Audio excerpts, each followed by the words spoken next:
하나님의 큰 은혜가 오늘 예배에 참석한 성도 여러분들이 함께 하시기를 예수님의 이름으로 축복합니다. 하나님께서 애굽에 재앙을 내리셨죠. 첫 번째는 나일강이 피로 변하는 재앙이었고, 두 번째 개구리 재앙, 여기까지는 애굽의 요술사들도 흉내를 냈습니다. 그러나 세 번째 티끌이 이가 되는 재앙부터는 더 이상 흉내를 낼 수가 없었죠. 마귀도 누구 주권 안에 있는 거예요? 하나님 주권 안에 있는 거예요. 하나님이 허락하신 안에서 할 수 있는 것이죠. 이렇게 하나님은 바로에게 하나님의 권능을 보여주신 겁니다. 네 번째 파리 재앙부터는 이스라엘이 거주하는 고센에는 피해를 당하지 않게 하셨습니다. 하나님의 표징을 보여주신 것이죠. 그리고 여섯 번째 악성 종기 재앙은 바로의 최측근인 수족과 같은 애굽의 요술사들에게도 발해서 더 이상 바로가 국정의 운영에도 어려움을 겪게 되는 그런 일이 이어지게 됩니다. 더 이상 모세를 대적할 수 없게 만드신 것이죠. 이후에는 재앙마다 바로는 이스라엘을 보내겠다. 처음에는 그렇게 약속을 했다가 재앙이 그치면 다시 보내지 않는 그런 거짓을 반복을 했습니다. 제국의 기능은 갈수록 상실되었고 애굽이 큰 위기에 처하게 된 것이죠. 일곱 번째 우박 재앙은 얼마나 심각한 타격을 주었던지 바로는 그때 비로소 자기가 죄인이다 라고 순간이지만 고백을 했습니다. 그러나 우박이 그치자 다시 죄를 범했죠. 여덟 번째 메뚜기 재앙에서는 우박 재앙으로 남은 모든 곡물들이 다 없애 먹어버리게 되는 그런 일을 당하게 됩니다. 바로는 다시 한번 죄인이라고 말하면서도 유대인들, 이스라엘이 아이들은 놓고 가라 이렇게 잔꾀를 부렸습니다. 아홉 번째 흑암재앙에서는 자녀들을 데리고 가는 대신 우양, 소와 양, 목축업으로 이스라엘이 기르던 모든 재산들은 그대로 내놓고 가라. 끝까지 이렇게 완화감으로 이스라엘을 보내지 않았습니다. 국가가 셧다운, 기능이 마비됐는데도 바로의 완악은 그치지 않은 것이죠. 그래서 하나님은 바로에게 마지막 재앙을 내기로 하셨습니다. 열 번째 재앙입니다. 출애굽기 11장 4절 말씀부터 보면요, 하나님의 명을 받은 모세가 바로에게 여호와께서 이같이 말씀하시기를 밤중에 내가 애굽 가운데로 들어가리니 애굽 땅에 있는 모든 처음 난 것은 왕이 앉은 바로의 장자부터 맷돌 뒤에 있는 몸종의 장자와 모든 가축의 처음 난 것까지 죽으리니 애굽 온 땅에 전무후무한 큰 부르짐이 있으리라. 그러나 이스라엘 자손에게나 사람에게나 짐승에게나 개 한 마리도 그 열을 움직이지 아니하리니 여호와께서 애굽 사람과 이스라엘 사이를 구별하는 줄을 너희가 알리라. 애굽의 개마저 이스라엘 자손을 보고서는 짖지 않을 것이다. 사람뿐 아니라 짐승을 보고서도 짖지 않을 것이다. 하나님이 이스라엘은 보호하시고 애굽에 이 재앙을 내리겠다라고 하는 겁니다. 구별하신다는 것이죠. 이어서 말씀을 보면 왕의 이 모든 신하가 내게 내려와 내게 절하며 이르기를 너와 너를 따르는 온 백성이 나가라 한 후에야 내가 나가리라 하고 심히 노하여 바로에게서 나오니라.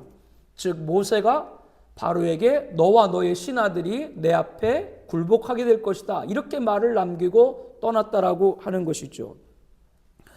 계속해서 말씀을 보게 되면요, 출애굽기 11장 9절입니다.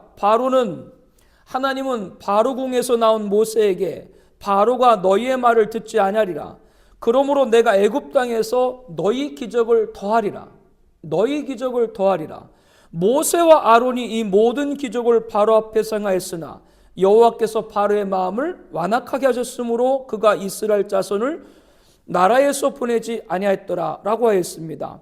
이 말씀에서 하나님께서는 모세를 통해서 바로에게 마지막 재앙을 경고하셨는데도 완악으로 굽히지 않는 바로에게 뭐라고 하셨어요? 나의 기적을 더하리라. 10번째 재앙을 내리겠다. 반복적으로 강조해서 말씀한 겁니다. 하나님이 반복하는 말씀을 우리들은 잘 주목을 해야 돼요. 바로는 설마 애굽 왕에서부터 몸종의 장자까지 모든 죽임을 당하는 그런 일이 있을 수 있을까라고 생각한 것이죠. 장자는 물론이고 가축의 첫 새끼마저 다 죽는 그런 일이 있을까라고 생각한 것이죠.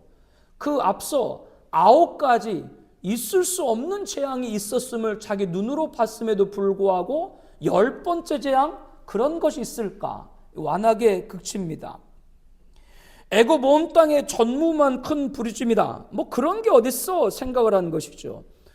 더욱이 똑같은 애굽 하늘 아래에 있는 이스라엘은 사람에게나 짐승에게나 개 한 마리도 그 혀를 움직이지 아니한다.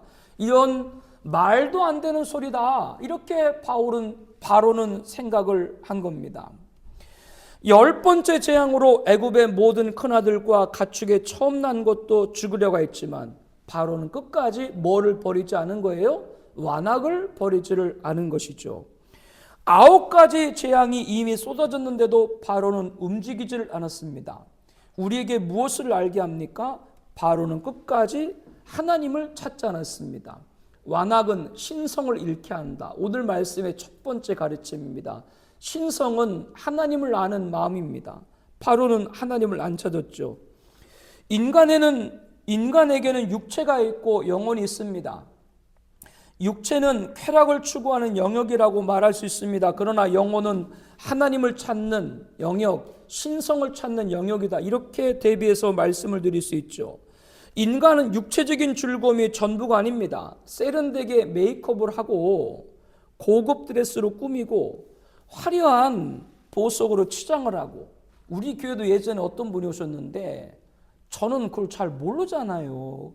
근데 한 자매가 그 여자를 보더니 저한테 얘기할 때 저거 머리부터 발끝까지 다 명품이래요. 뭐 명품이 뭔지를 뭐 알아요. 뭐 백에서부터 구두, 옷부터 다 명품이래요.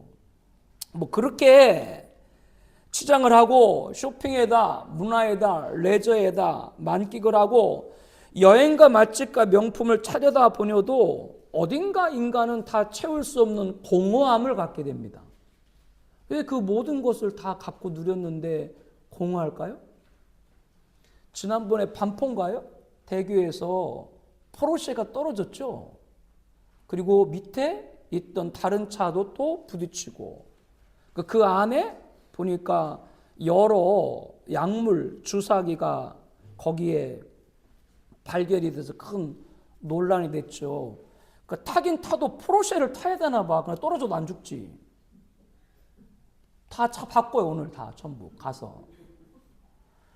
왜 포르쉐 탈 정도면은 괜찮게 사는 사람이잖아요? 그런데 왜 그 약물을 할까요? 그걸로 채워주지 못한다는 걸 보여주는 것이죠. 왜 떨어지면 자기만 떨어지지 왜 다른 사람 차까지 엎어 거기다가. 왜 그럴까요? 그것은 다른 것이 아니라 인간은 육체만 아니라 영혼에 뭔가 채워져야 된다. 그게 바로 신성이에요. 하나님이 채워져야 된다 그 말이에요. 하나님을 찾는 본연입니다. 하나님을 믿는 본연입니다. 하나님을 닮는 본연입니다. 이게 영혼의 갈망이에요. 영혼의 갈급이에요. 영혼의 울림이에요. 그거를 빨리 들어야 돼요. 근데 바로는 안 들었죠. 예수님 말씀하셨죠. 하늘에 계신 너희 아버지의 온전하신 같이 너희도 온전하라. 하나님처럼 온전하라. 뭘로 온전해 줄 수 있나요? 우리 마음에 하나님으로 채워야 됩니다. 하나님을 믿어야 됩니다. 하나님을 찬송해야 됩니다. 그때 비로소 하늘의 평화가 내려올 줄로 믿습니다. 이게 신성이에요. 바로는 모세로부터 하나님 말씀을 들었어요. 눈으로 애굽에 내린 재앙을 직접 봤어요. 그것이 다른 누구도 아니고 애굽 바로의 충신인 신하들마저 저것은 하나님의 권능입니다라고 애굽의 술사들마저도 하나님의 역사라고 바로한테 말했어요. 그러나 완악으로 거부했습니다. 바로는 신성을 잃어버린 것이죠. 우리는 우리의 영혼이, 우리의 삶이 하나님을 경외하는 자로 세워진 것을 감사할 수 있기를 축복합니다. 우리가 로마서를 통해서 배웠던 것처럼 하나님을 알되 하나님을 영화롭게도 아니하며 감사하지도 아니한다. 하나님의 계신 걸 알면서도 하나님을 믿지 않고 하나님께 영광 올리지도 않고 하나님을 예배하지도 않고 하나님을 경배하지도 않고 하나님을 감사하지도 않는다, 그런 말이죠. 우리는 그렇게 되지 않도록 우리가 사랑하는 분들을 위해서 기도해야 될 줄로 믿습니다. 오히려 그 생각이 허망해지며 하나님을 떠나면 마음이 뭐요? 허망하여지며 미련한 마음이 어진, 하나님을 지우고 나서 스스로 죄에 있다, 하나님 없애고 자기가 잘났다 스스로 자칭해봤자 그들은 어리석게 된다라고 말씀합니다. 우리가 사랑하는 분들이 이렇게 되지 않도록 기도해 주시기를 바랍니다. 그들은 썩어지지 아니하는 하나님의 영광을 썩어질 사람과 새와 짐승과 기어다니는 동물 모양과 하늘의 해와 달과 별, 일월성신의 모양을 본뜬 우상을 섬기는 어리석은 자가 된다. 바로는 지난 9가지 재앙을 통해서 애굽이 숭배하던 우상들, 애굽이 숭배하던 모든 우상들이 9가지 재앙을 하나도 막지를 못했어요. 그럼에도 불구하고 깨닫지 못하는 것이죠. 그와 같이 하나님 외에 다른 것들, 우상을 섬기는 분들이 우리가 사랑하는 분들이라면 간절히 하나님을 찾도록 기도하는 여러분 되길 바랍니다.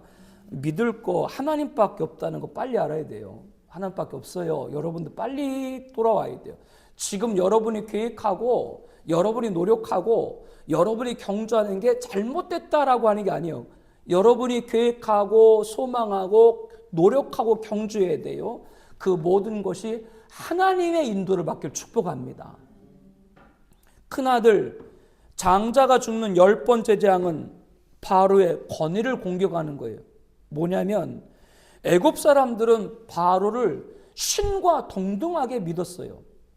바로라 그러면 오시리스 신, 태양의 신인 화신으로 믿고 있었습니다. 바로는 신들의 은총을 유지하고 질서의 여신 마트의 법을 집행하는 것이었습니다. 그리고 바로의 아들, 왕의 아들은 그 놀라운 신적 권위를 이어받을 그런 자로 성별을 했죠. 그런데 그렇게 신적 권위를 이어받을 아들 누가?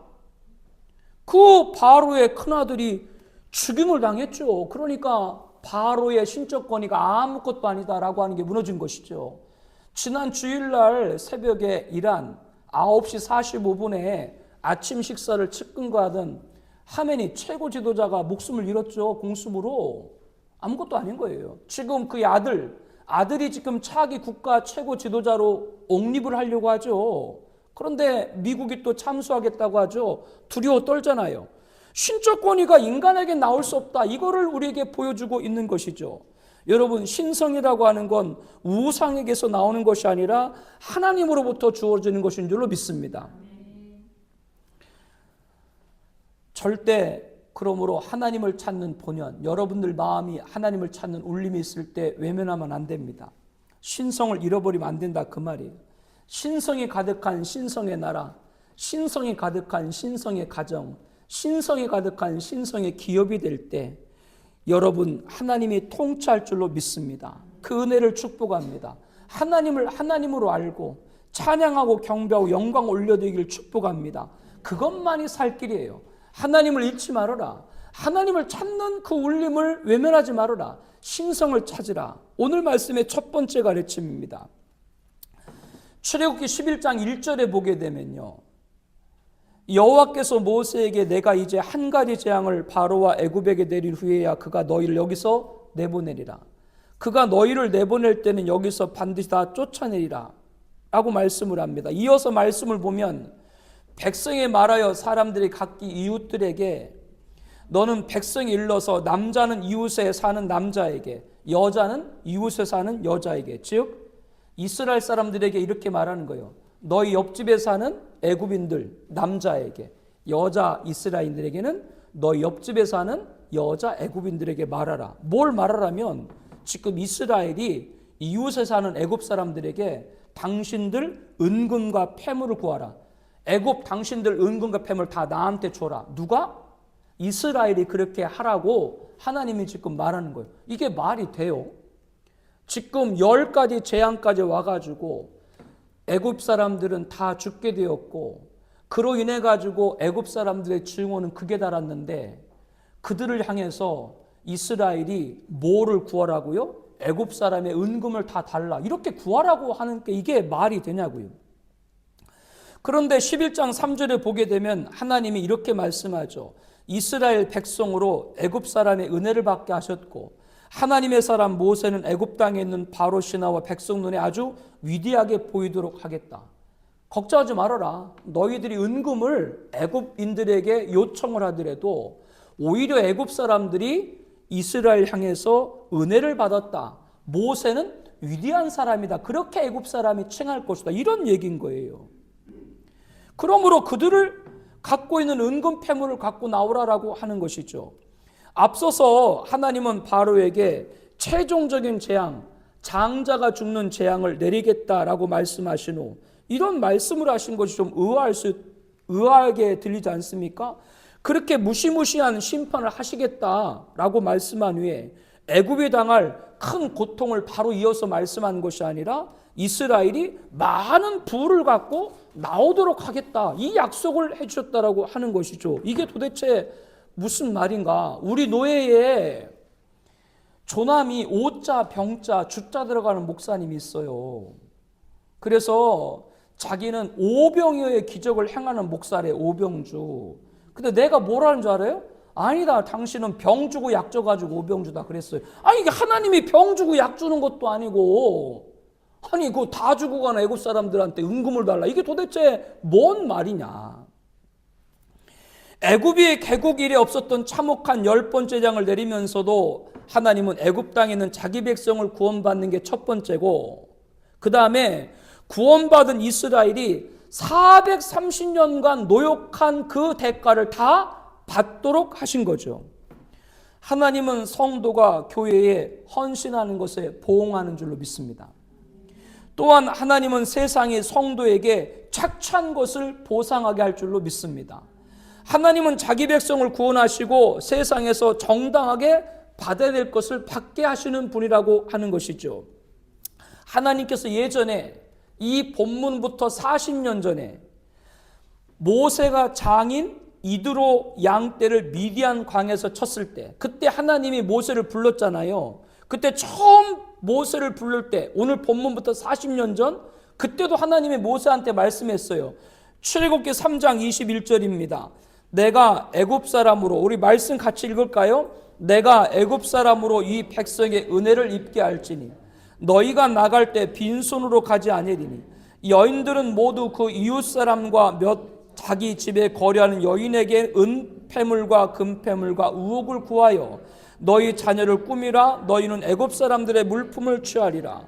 이미 본문부터 40년 전에 모세를 부를 때도 이스라엘 나올 때 다 은금패물을 갖게 나올 것이다 라고 말씀했고요. 창세기 15장 14절부터 보게 되면 이로부터 505년 전에 아브라함에게 말씀할 때도 너희 후손들이 장차 애굽에서 종살이 할 건데 그들이 나올 때 그냥 나오는 것이 아니라 큰 재물을 가지고 나오고 그들이 장수하다가 평안히 조상에 들어갈 것이다. 이미 505년 전에도 그 말씀을 하신 거예요.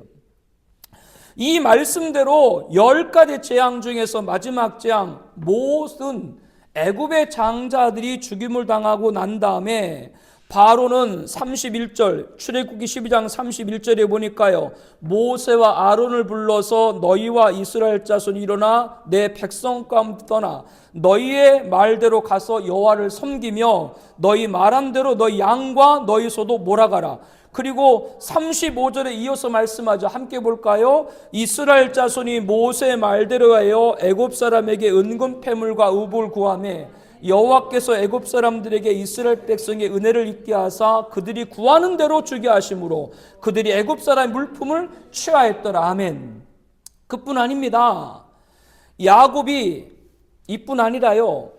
야곱이 지금부터 400여 년 전에 야곱이 가나안 땅에서 온 가족을 이끌고 애굽으로 내려왔잖아요.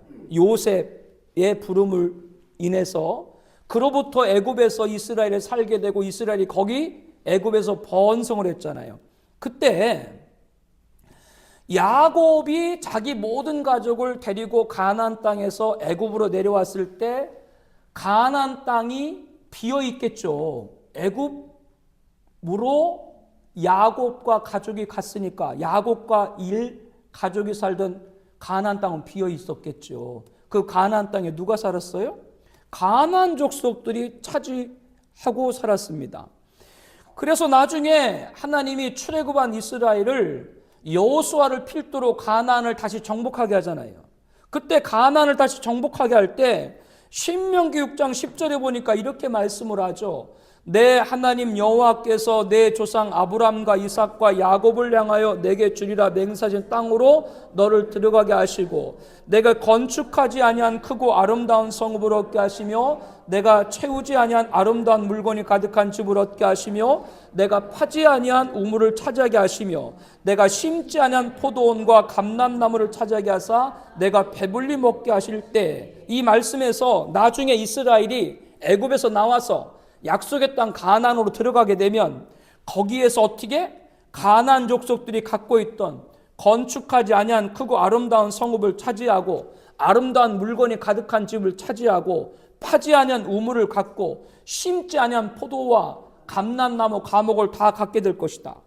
그러면 이 말씀을 보게 되면 아니 그러면 하나님이 이스라엘을 가나안 땅에 살던 가나안 족속들의 집과 감옥과 재산을 다 강탈해 가는 거 아니냐, 이렇게 생각할 수가 있습니다. 그러나 그렇지 않죠. 왜냐하면 야곱과 일가족이 애굽으로 다 내려와 가지고 애굽에서 살고 그 기간 동안에 가나안 족속들은 뭐요? 가나안 땅에서 430년간 무상으로 사용을 한 거죠. 그러니까 430년간 무상으로 사용한 걸 나중에 어떻게? 여호수아가 가나안 정복한 후에 다 그것을 차지하게 된 것이죠. 하나님의 계산은 무서운 거예요. 430년간 이스라엘이 종살이한 걸 어디서 받게 해요?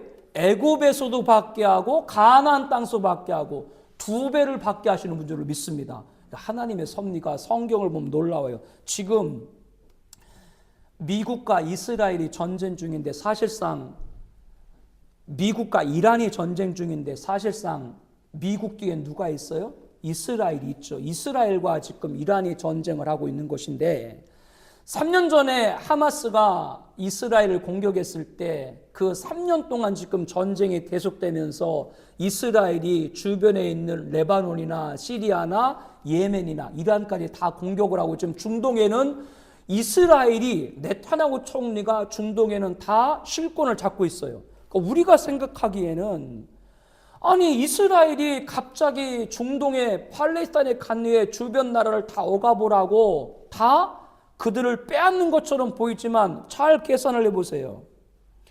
BC 586년에 느부갓네살 바벨론 왕이 예루살렘 솔로몬 성전을 파괴시켰죠. 그때 BC 586년부터 그 후에 뭐 나라가 있긴 있었습니다만은 1948년까지 약 2500년 동안 이스라엘 나라가 없었어요. 다 외세에 뺏기고 지금으로 볼 땐 이스라엘이 주변 나라를 다 정복을 하고 무력으로 그들을 창탈하는 것 같지만 2500년 동안 빼앗겼던 걸 지금 다 찾는다니까. 우리가 보기에는 그 이스라엘이 나쁜 짓을 하잖아요 라고 생각하지만 여기서 제 말을 잘 들어야 돼요. 이스라엘은 하나님의 선민입니다. 그렇다고 이것이 이스라엘이 잘하는 거 아니에요. 세상에서 제일 못된 짓 하는 게 이스라엘이에요. 세상에서 제일 못된 짓을 이스라엘이 하는데도 왜 이스라엘 지금까지 지킵니까? 다른 것이 아니라 하나님이 그 백성을 지키기 위해서 지금까지 붙들고 있는 줄로 믿습니다. 구원하기 위해서. 다른 이유가 아니에요. 이스라엘이 잘하는 게 아니에요. 제 말을 오해하시면 안 돼. 이것은 뭐냐? 하나님이 정하시고 하나님이 부르시고 하나님이 택한 사람들은 그 누가 간섭하지 못하게 될 줄로 믿습니다. 그 말씀의 핵심을 잘 알아야 돼요. 그러니까 이스라엘이 잘한 거 아무것도 없어요. 저런 못된 짓 하는 사람이 어디 있어요? 그런데도 여전히 이스라엘이 건재한 건 마지막 종말 시대에 그들을 구원하기 위해서 하나님 붙들고 계신 것뿐이다. 이거를 우리들이 잊지 말아야 돼요. 그러므로 오늘 이 말씀을 통해서도 저와 여러분이 뭘 알아야 돼요? 우리가 섬기는 교회에서 헌신으로 상급을 받는 자가 되어야 될 줄로 믿습니다. 또한 신앙으로 세상에서 잃는 것이 아니에요. 430년 종살이에서 이스라엘 잃었나? 잃은 것 같지만 430년 나올 때는 뭐요? 애굽에서도 받고 가나안에서도 받고 절대로 신앙으로 잃어버린 건 잃어버린 것이 아닌 줄로 믿습니다. 반드시 보상받는다. 그래서 성경에도 하나님께 나아가는 자는 반드시 그가 계신 것과 또가 그가 자기를 찾는 자들에게 상 주신이심을 믿어야 할지니라. 하나님은 섬세하신 분입니다. 아주 상세하게 계산하세요. 그러니까 작은 어린아이에게 냉수 한 잔을 대접한 것도 뭐요? 여러분들이 저한테 밥 샀어요? 안 샀어요? 난 쭈쭈바 산 것도 다 기억해 내가. 아니 쭈쭈바 산 것도 내가 기억하는데 저기 지금 우리 앞에 있는데 은유가 지난번에 그게 뭐야? 쫀두콘? 두기 쪼콘? 두바이 쫀득? 그걸 이렇게 하나. 내가 그거 먹은 것도 내가 다 기억한다. 아니 사람이 이렇게 기억하는데 하나님 잃어버리게 아닙니다. 여러분이 주의 이름으로 심는 거 하나님 다 기억하세요. 그러므로 성도는 신앙에서 세상에서 당하는 손해가 아니라는 걸 확신해야 돼요. 지금 내가 억울한 것 같고 패배한 것 같고 기만당 같지만 신앙으로 당하는 것이란 반드시 보상하고 그것도 뭐요? 배가를 받는다는 걸 이 말씀을 가르쳐 주는 거예요. 하나님은 누구에게서도 자기 백성을 반드시 구원한다. 이게 첫 번째고 구한 자기 백성들을 어떻게 해요? 세상에서 유린당하도록 내버려두지 아니하고 반드시 그에게 보응할 줄로 믿습니다. 내세뿐 아니라 금세 현세에서도. 우리는 이것을 믿고 세상에서 담대히 신앙을 지키기를 축복합니다. 세상에서 담대히 신앙을 지켜야 될 것 가운데 하나가 예배죠. 하나님은 모세를 처음 부를 때 애굽에 가거든 이스라엘 장로들과 함께 바로한테 가가지고 여호와께서 우리에게 임하셨은즉 우리가 하나님께 제사를 드리려고 하니까 우리를 빨리 애굽에서 내보내라. 우리는 광야로 가서 제사하겠다. 하나님이 이스라엘을 애굽에서 나오게 한 첫 번째 말씀하신 게 뭐요? 이스라엘하고 제사를 드리도록 하겠다. 이게 하나님의 첫 번째 말씀이에요. 우리가 생각하기에는 이스라엘이 애굽의 압제에서 벗어나는 것이 출애굽의 이유인 줄 알고 있지만 실상 출애굽한 이후의 첫 번째는 뭐요? 하나님이 자기 백성 이스라엘 통해서 제사를 드리고자 합니다. 이게 첫 번째인 거예요. 출애굽에. 예배인 거예요. 예배. 이 말씀에서 어떤 이유가 있습니까? 여러분 이스라엘이 왜 430년 동안 애굽에서 종살이 하게 됐나요? 쭉쭉쭉 505년 전으로 올라가게 되면요. 505년 전에 아브라함이 하나님 앞에 제사를 드리는데 소와 양 여러 제물로 제단을 올렸는데 이스라엘은 제사를 드릴 때 그 제물의 절반을 쪼개요. 안에 내장을 다 빼고 내 다리를 자르고 가죽을 벗기고 가운데를 쪼개서 올리게 됩니다. 그런데 가만히 보니까 산비둘기와 집비둘기를 드리는데 그 산비둘기 집비둘기가 요만찮아요. 그거를 가르러 가니까 가를 게 없는 거예요. 그래가지고 그냥 올렸는데 아니 하늘에서 솔개가 그거를 바라보고 그 집비둘기와 산비둘기를 잡으려고 하늘에서 새가려고 내려오는 것이죠. 그 제사가 부정탔다 그 말이에요.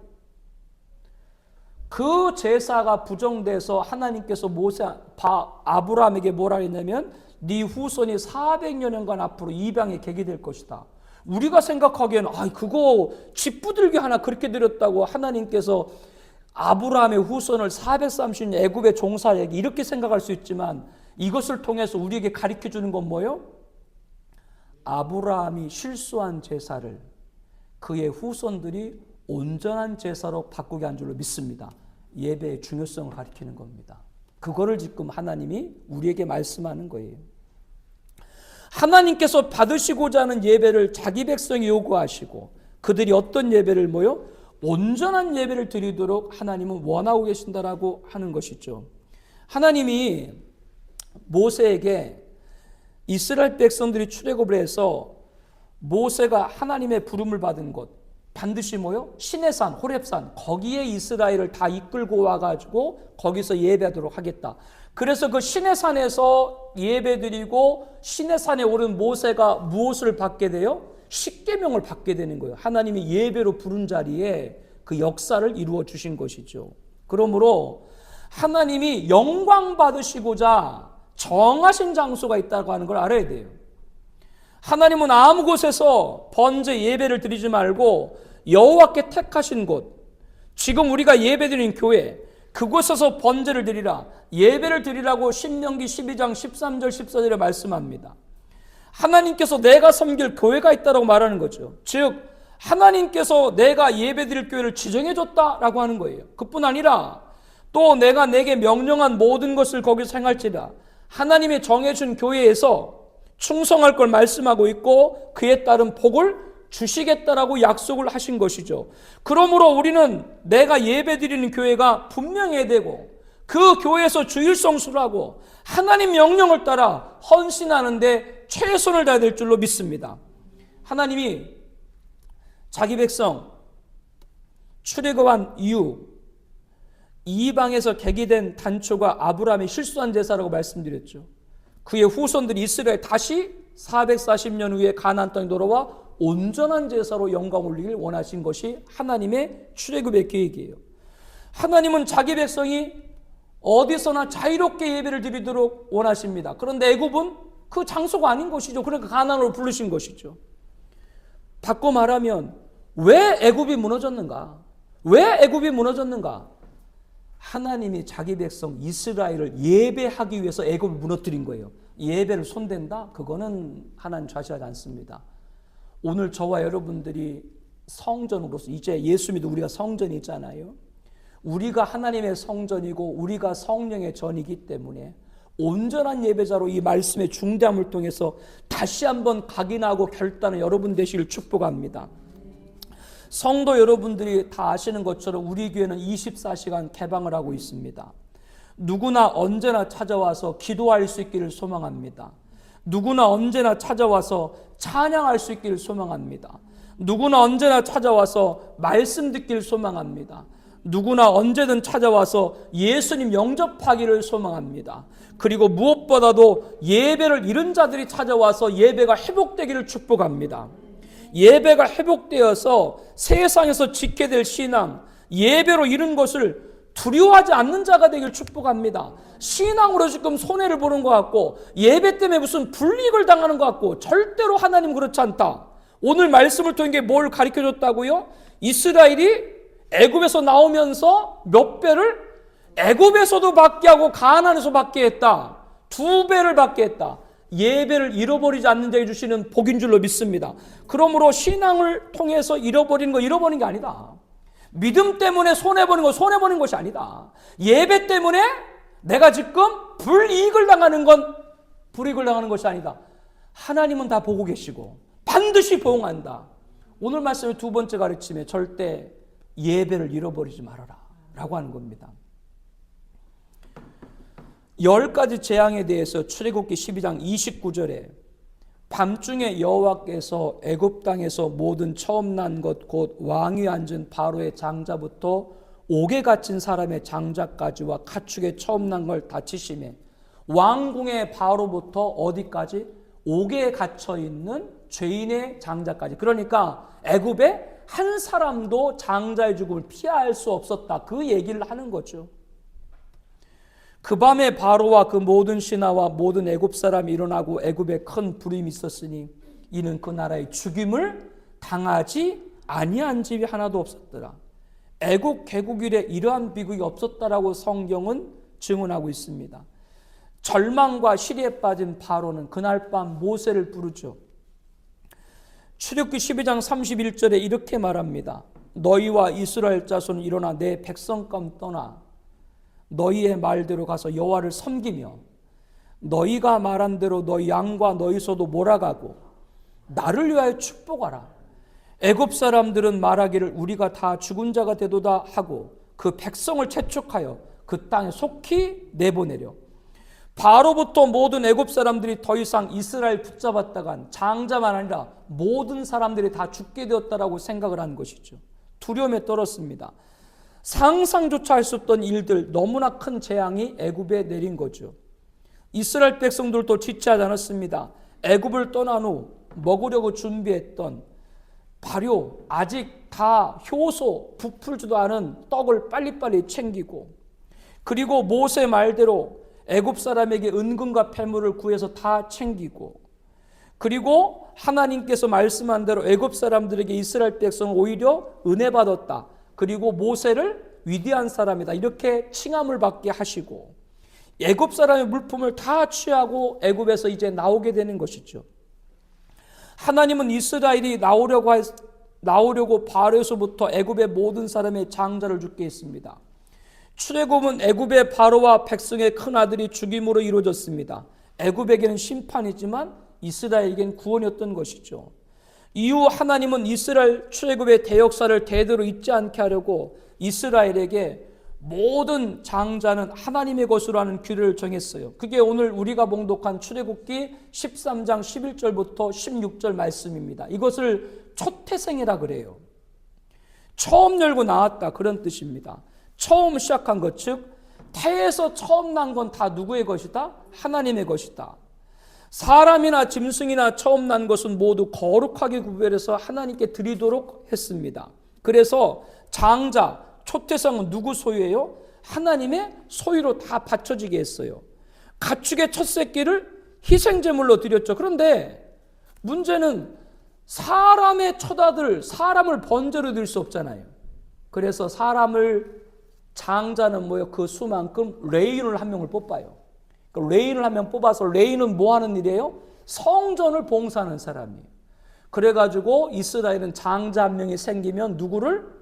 그와 같이 동수로 레인을 세워가지고 하나님의 성전을 봉사하게 했어요. 그런데 지금같이 모든 것이 발달한 시대는 사람이 출생하고 사망하는 걸 바로바로 알 수 있지만 예전에는 사람의 출생이나 이런 것을 어떻게 잘 알 수 있는 전산 시스템이 없잖아요. 그런데 어느 날 인구를 계산해 보니까 이스라엘의 장자 수가 레인 수보다 더 많아요. 그런 경우가 발생했다 그 말이에요. 그럴 때는 그 많은 장자의 수만큼 그 한 사람 한 사람을 5세계를 성전에 바치도록 했어요. 그래서 예수님도 탄생하시고 난 후에 성전의 성경에 보게 되면 속건제를 드렸다. 그렇게 성경에 보면 기록을 하고 있습니다. 이렇게 된 거죠. 그래서 사람들도 장자를 하나님 앞에 드리는 것으로 이런 규례를 만들었다라고 하는 거예요. 하나님은 애굽의 모든 장자들이 죽임당하던 날 밤 이스라엘에게 가족 수대로 어린 양을 택하고 유월절 양으로 잡고 우슬조 묶음을 가져다가 그릇 담은 피에 적셔서 그 양의 피를 문설주와 문지방에 바르라고 하셨죠. 그래서 여호와께서 그날 밤 애굽에 있는 모든 집에 장자를 칠 때 문설주에 뭐가 묻혀 있으면 어린 양의 피가 묻혀 있으면 그 집은 천사가 들어가지 않고 넘어갔어요. 패스오버, 유월절. 우리들이 잘 알고 있는 내용입니다. 여러분, 여기서 이스라엘이 출애굽하던 날 밤 문인방과 좌우설주에 양의 피를 뿌렸는데 이 유월절 어린 양은 누구를 예표해요? 예수님을 예표하는 것 여러분도 잘 알고 계십니다. 그래서 예수님은 자신이 유월절 어린 양이다. 그러면서 잡히시기 전날 밤 제자들에게 떡을 떼주면서 이것은 내 몸이고 포도주를 돌리면서 이것은 내 피다. 자신이 유월절 어린 양이다. 이것을 제자들에게 가리키고 오늘 우리들도 성찬식을 통해서 유월절 우리의 구원자가 되신 어린 양 예수님을 기념을 하고 있습니다. 사랑하는 성도 여러분들, 유월절 어린 양 예수님은 하나님에게 누구예요? 독생자입니다. 또한 하나님에게 뭐예요? 맏아들이신 것이죠. 로마서 8장 29절에 보게 되면 많은 형제의 맏아들이 되게 하셨다. 누구요? 예수님. 그 많은 형제는 누구예요? 저와 여러분. 저와 여러분들이 예수님 믿게 되면 하나님을 아버지로 부르고 예수님과 같이 뭐요? 형제가 되는데 예수님은 그 중에 누구요? 맏아들이라고 성경은 비유해서 가리키고 있다라고 하는 것이죠. 그러므로 유월절 어린 양 예수님은 하나님에게 뭐요? 독생자이면서 맏아들인 거예요. 하나님은 장자인 독생자 예수님을 십자가에 죽게 하시고 우리를 구원한 줄로 믿습니다. 그러므로 우리는 절대로 하나님의 장자인 누구를? 예수를 잃어버리면 안 돼요. 오늘 말씀의 세 번째 가르침입니다. 장자를 잃지 말라. 누구를 잃지 말라? 하나님의 장자, 우리를 위해 십자가에 죽으신 예수님을 잃지 말라. 이스라엘 백성들이 여러분 아까 말한 대로 문설주에 양의 피를 바르게 되면 장자 죽임을 당하지 않았는데 그런데 이스라엘 안에도 문설주의 양의 피를 안 바른 이스라엘 사람도 있겠어요, 없겠어요? 예? 내가 말하면 다 들어요, 여러분은요? 안 듣죠? 안 들면서 뭐 취침을 떼고 있어.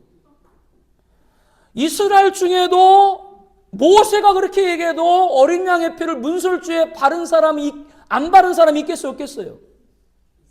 그럼 그들은 구원 받았어요, 못 받았어요? 못 받았습니다. 바꿔 말하면 중단 잡족, 수많은 잡족, 이스라엘이 애굽에서 나올 때 이스라엘과 같이 나온 다른 잡족도 있었어요. 그들은 이스라엘과 결혼했거나 혹은 다른 나라의 포로들로서 이스라엘이 믿던 하나님을 믿었던 사람들이, 그러면 그들은 이스라엘 민족이 아니더라도 모세의 말을 들었던 중단 잡족들은 모세의 말을 듣고 문지방에 양의 피를 발랐으면 유대인이 아닌 다른 잡족들도 구원을 받았겠어요, 안 받았겠어요? 구원 받았지. 유대인이기 때문에 구원받는 것이 아니라 어린 양의 피로 구원받는 줄로 믿습니다. 그러므로 예수님 잃어버리면 안 돼요. 우리들은 어느 순간에도 장자인 예수님 붙드는 은혜가 있기를 축복합니다. 왜 그렇습니까? 예수께서 이르시되 내가 곧 길이요 진리요 생명이니 나로 말미암지 않고 아버지께로 올 자가 없다. 요한복음 14장 6절에 말씀합니다. 절대로 뭐요? 하나님의 장자 구원자 예수님 잃지 않길 바랍니다. 디모데전서 2장 5절에는 하나님은 한 분이시요 또 하나님과 사람 사이의 중보자도 한 분이시니 곧 사람이신 그리스도 예수라. 절대 하나님의 장자, 하나님과 우리 사이의 중보자가 되시는 예수님을 잃지 않기를 바랍니다. 마가복음 10장 44절에는 너희 중에 누구든지 으뜸이 되고자 하는 자는 모든 사람의 종이 되어야 하리라. 인자가 온 것은 섬김을 받으려 함이 아니라 도리어 섬기려 하고 자기 목숨을 많은 사람의 대속물로 주려 합니다. 절대 하나님의 장자, 모범자이신 예수님 잃지 않기를 예수님의 이름으로 축복합니다. 우리 함께 기도하겠습니다. 우리 기도 제목 보죠. 첫째, 우리는 신성을 잃지 않도록 기도해야 됩니다. 함께 봅니다. 모든 장자가 죽음을 당하는 경고에도 바로의 완악은 움직이지 않았습니다. 바로는 쾌락을 추구하는 육체 영역만 있을 뿐 신성을 추구하는 영혼의 영혼은 없었습니다. 하나님은 믿는 영혼의 영역인 신성이 더럽히지 않게 하옵소서. 간절히 기도해야 됩니다. 신성이 가득한 신성한 나라, 신성이 가득한 신성한 가족, 신성이 가득한 신성한 기업이 되게 하옵소서. 기도해야 됩니다. 그 길만이 살 길입니다. 신성을 잃어버리면 안 됩니다. 두 번째, 우리는 예배를 잃지 않도록 기도해야 됩니다. 하나님은 이스라엘이 은금 패물과 의복과 물품 등 큰 부를 갖고 애굽에서 나오도록 하였습니다. 그뿐 아니라 가나안 땅의 입성에서는 건축하지 않은 크고 아름다운 성읍, 아름다운 물건이 가득한 집, 파괴하지 않은 우물, 심지 않은 포도원과 감람원을 차지하게 하사 배불리 먹게 하실 것이라고 했습니다. 이방에 계기된 430년간 이스라엘 목을 애국과 가나안 족속 두 군데서 받게 하신 것입니다. 하나님은 이스라엘이 출애굽하여서 온전한 예배를 드리도록 하였습니다. 하나님은 세상의 성도에게 착천 것을 보상하십니다. 우리가 지켜야 될 신앙, 예배로 세상에서 잃어버리는 것에 두려워하지 않게 하옵소서. 예배가 무너지는 이 시대에 수많은 영혼들이 인도되어 예배를 회복하는 교회가 되게 하옵소서. 온전한 예배자가 되어 하나님 주시는 두 배 복을 받는 거룩한 체험을 허락하여 주옵소서. 우리는 장자를 잃지 않도록 기도해야 됩니다. 하나님은 애굽의 모든 장자가 죽임을 당한 그날 밤 이스라엘 집에는 어린 양의 피를 뿌리게 하였습니다. 그 집은 구원을 얻었습니다. 6월절 어린 양은 예수님을 예표합니다. 하나님은 이스라엘 대대로 출애굽의 역사를 잃지 않게 하옵소서. 초태생을 하나님의 것으로 구별해 드리겠습니다. 하나님은 장자 예수를 십자가에 죽게 하심으로 우리를 구원하셨습니다. 누구든지 예수 믿으면 구원을 주시는 하나님의 장자 예수님을 잃지 않게 하옵소서. 이 예수를 증거하는 능력의 전도를 감당하게 하옵소서. 우리의 유일한 구원자, 중보자, 모범자 예수를 전파하여 예수 믿고 일생 동안 하나님의 장자 예수를 잃지 않게 하옵소서. 우리 함께 통성으로 기도하겠습니다.